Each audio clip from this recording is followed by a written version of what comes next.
নমস্কার বন্ধুরা, শুভ দুপুর and welcome back to my channel. আজকের ভিডিওটি আমি কিন্তু সাধারণত দুপুর থেকেই শুরু করেছি। দুপুরে যখন রান্না করছিলাম তখন থেকেই কিন্তু আজকে ভিডিওটা শুরু করেছি। তো দেখো, আজকে আমার বর নিয়ে এসেছিলো মাটন। তো মাটনগুলোকে আমি ভালো করে ধুয়ে পরিষ্কার করে নিচ্ছি, আর সেটাও তোমাদের সাথে শেয়ার করছি। যদিও ভিডিওটা কিন্তু অনেক কয়েকদিন আগেরই ভিডিও, তো সেটা ভিডিওটা তোলা ছিল, কিন্তু আমি এডিটিং করার মতো কোনো টাইম পাচ্ছিলাম না, যার জন্য অনেকটাই লেট হয়ে গেল এডিটিং করতে। তো এবার আমি মাটনগুলোকে ভালো করে মশলা দিয়ে ম্যারিনেট করে নিচ্ছি। আজকে মাটন রান্না হবে আর রান্না হবে মূলো শাক। তো শাকগুলোকে কেটে আমি দেখো রেখে দিয়েছি ধুয়ে টুয়ে পরিষ্কার করে। আর এখানে মাটনের জন্য আলুগুলোকে কেটে জলের মধ্যে ডুবিয়ে রেখে দিয়েছি। আর এদিকে মাটন রান্না করার জন্য দেখো আমি মশলাও করে রেখেছি, মানে সমস্ত পেঁয়াজ রসুন আদা সব কিছু কেটে রেখে দিয়েছি। দুপুরে রান্না সেরে একেবারে তোমাদের সামনে চলে এলাম। দেখো অনেক জামা কাপড় আজকে কেচেছিলাম, সেগুলো শুকিয়ে গেছে, তো নিয়ে চলে এসেছি ঘরে। আর আমার বরকে বললাম দুপুরে তাহলে গোপুর সেবাটা দিয়ে নাও।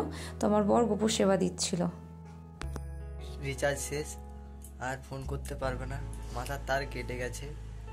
আমার ফোনে আজকে লাস্ট রিচার্জ, মানে আজকে রাতে 12টা করে রিচার্জ শেষ। তারপরে খেপে যাবে। এই দেখো বন্ধুরা, খাবার রেডি করছি। এটা কি ভাত? ভাত না তো কি, এটা দেখি কি বিরিয়ানি মনে হচ্ছে। এটা চাওল। চাওল রাতের জন্য শাক ভাজা রাখবে না।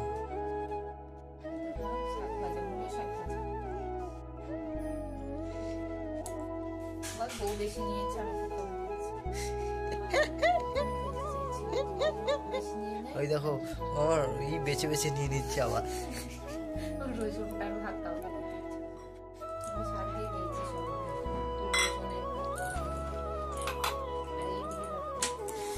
এটা কি আছে? খিচুড়ি। খিচুড়িটা দেখলে পরে একটা জিনিস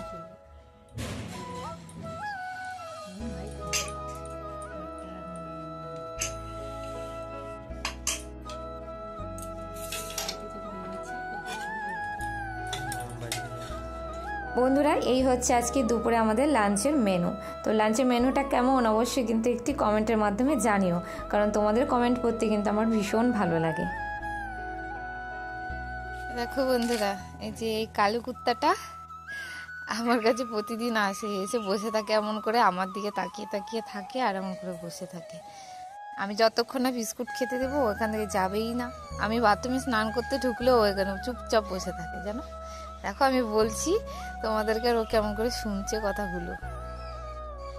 এখন এলো, এসে যে খেলো, খেয়ে দিয়ে যে বসে আছে।